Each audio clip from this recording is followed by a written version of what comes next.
Hello, मैं doctor Nishi, senior IVF specialist from prime IVF Gurgaon. आज हम डिस्कस करेंगे कि आईवीएफ फेल क्यों हो जाता है।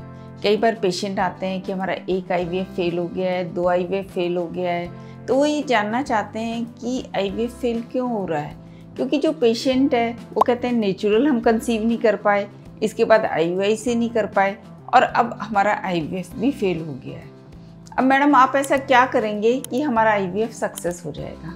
तो सबसे पहले तो मैं आपको ये बताना चाहूँगी, जो आईवीएफ है उसकी 100% सक्सेस रेट या 100% गारंटी नहीं है। जब भी आप आईवीएफ कराते हैं तो आप एक ऐसा सेंटर चुनें जहाँ की सक्सेस रेट अच्छी हो, जहाँ की इनफर्टिलिटी स्पेशलिस्ट का एक्सपीरियंस अच्छा हो, लैब अच्छी हो और साथ में उनका एम्ब्रियोलॉजिस्ट अच्छा हो, जो कि आपके अच्छे ब्लास्ट बनाए ताकि आपकी सक्सेस रेट अच्छी हो। जब आप पेशेंट मेरे पास आते हैं कि उनके 2 आईवीएफ फेल हो गए हैं, तो फिर मैं उनका पूरा वर्कअप करती हूँ कि क्यों उनका आईवीएफ फेल हुआ है।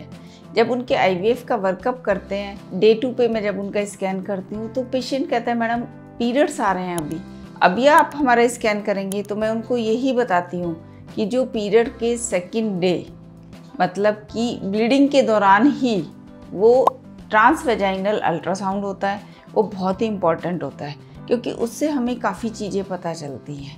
तो पेशेंट को जब भी आईवीएफ के लिए जाना होता है तो हमारा डे 2 का स्कैन, टीवीएस स्कैन बहुत इम्पॉर्टेंट होता है।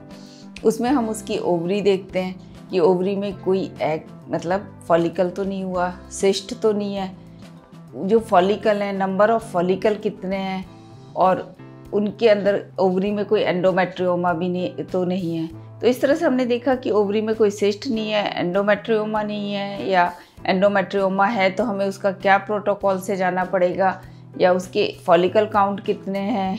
इसके बाद यूट्रस देखा जाता है, यूट्रस की शेप क्या है, यूट्रस का साइज क्या है, इसके अलावा यूट्रस में फाइब्रॉइड तो नहीं है, लाइनिंग कैसी है, ये सब देख के हम उसके ब्लड टेस्ट कराते हैं। ब्लड टेस्ट में हार्मोनल टेस्ट होते हैं, FSH, LH, AMH, इसके अलावा E2P4 कराते हैं, साथ में उसके हम वायरल मार्कर कराते हैं, थायराइड, प्रोलैक्टिन कराते हैं। तो जब इन सब टेस्ट की रिपोर्ट आ जाती है उसी के अकॉर्डिंग हम उसका फिर प्रोटोकॉल डिसाइड करते हैं। हम उसके पुराने 2 आईवीएफ फेलियर के प्रोटोकॉल भी देखते हैं कि उनमें उसके कितने एम्ब्रियो बने थे, या उसका एम्ब्रियो ट्रांसफ़र जो हुआ था वो डे 3 हुआ था या डे 5 हुआ था, किस ग्रेड के एम्ब्रियो बने थे, या नंबर ऑफ़ एम्ब्रियो कितने थे, उसके हिसाब से भी हम उसका फिर प्रोटोकॉल चेंज करते हैं। तो हर पेशेंट का प्रोटोकॉल अलग अलग होता है। वो प्रोटोकॉल उसके AFC count, AMH, hormonal test और उसके जो ओवरी में नंबर ऑफ़ फॉलिकल्स हैं उन पे डिपेंड करता है। इसके बाद जब हम डे 2 का स्कैन कर लेते हैं, उसका प्रोटोकॉल डिसाइड कर लेते हैं, उसका पूरा वर्कअप कर लेते हैं, क्योंकि जो अगला आईवीएफ साइकिल है वो हमारे लिए बहुत इंपॉर्टेंट होता है और उसमें हम चाहते हैं कि उसकी सक्सेस रेट बहुत अच्छी हो। वैसे तो हमारे सेंटर की जो आईवीएफ की सक्सेस रेट काफ़ी अच्छी है, और क्योंकि मैं हमेशा ब्लास्ट ही ट्रांसफ़र करती हूँ और उसके साथ साथ मैं हर पेशेंट का उसका अपना अलग अलग प्रोटोकॉल रखती हूँ। उसका अलग अलग जो होता है कि क्या उसका वर्कअप है, क्या प्रोटोकॉल है, ये सब मैं खुद देखती हूँ। इसके बाद हम उसका 6-7वें दिन जैसे स्कैन करते हैं तो देखते हैं कि फॉलिकल्स कैसे बन रहे हैं, क्या डोज चेंज तो नहीं करनी है, या फिर उसका प्रोटोकॉल चेंज तो नहीं करना है। उसके हिसाब से हम फिर उसकी डोज डिसाइड करते हैं, कुछ ब्लड टेस्ट कराते हैं और इसके बाद डे 9-10 पे हम देखते हैं कि अगर फॉलिकल का साइज़ सही आ जाता है तो हम उसे एक ट्रिगर का इंजेक्शन देते हैं और पिकअप के लिए बुलाते हैं। इसके साथ साथ एक और ज़रूरी बात, हम जब डे 2 या डे 3 पे या जब पेशेंट फर्स्ट बार हमारे पास विजिट करता है तब हम हस्बैंड का भी सीमन एनालिसिस कराते हैं, जो बहुत इम्पॉर्टेंट है। जब हम हस्बैंड की वीर्य की जांच कराते हैं तो हमें पता चलता है कि उसके काउंट कैसे हैं, स्पर्म के काउंट कैसे हैं, स्पर्म की मार्फोलॉजी क्या है, मोटिलिटी क्या है। उसके हिसाब से फिर हमारा एम्ब्रियोलॉजिस्ट तय करता है कि उसे आईवीएफ करना है, ICSI करना है, या किस तरह से उसको वॉश करना है स्पर्म को, ताकि उसको गुड क्वालिटी, गुड मार्फोलॉजी वाले स्पर्म मिले ताकि अच्छे ब्लास्ट बने। जैसा मैंने आपको बताया कि एम्ब्रियो जो होता है वो क्या होता है, वो स्पर्म और एग के फर्टिलाइजेशन से बनता है। तो जब अगर आपका एग भी अच्छा है, स्पर्म भी अच्छा है, तो फिर एम्ब्रियो भी अच्छा बनेगा। तो स्पर्म की भी उतना ही रोल होता है जितना एग का होता है।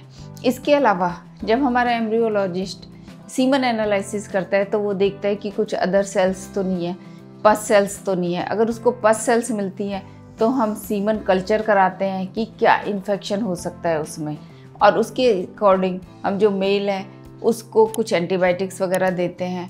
अगर उसके स्पर्म की मार्फोलॉजी पुअर है या मोटिलिटी कम है तो उसके अकॉर्डिंग भी हम हस्बैंड को भी कुछ मेडिसिन देते हैं ताकि उसकी हमें जो स्पर्म काउंट, मार्फोलॉजी और पस सेल्स ना मिले।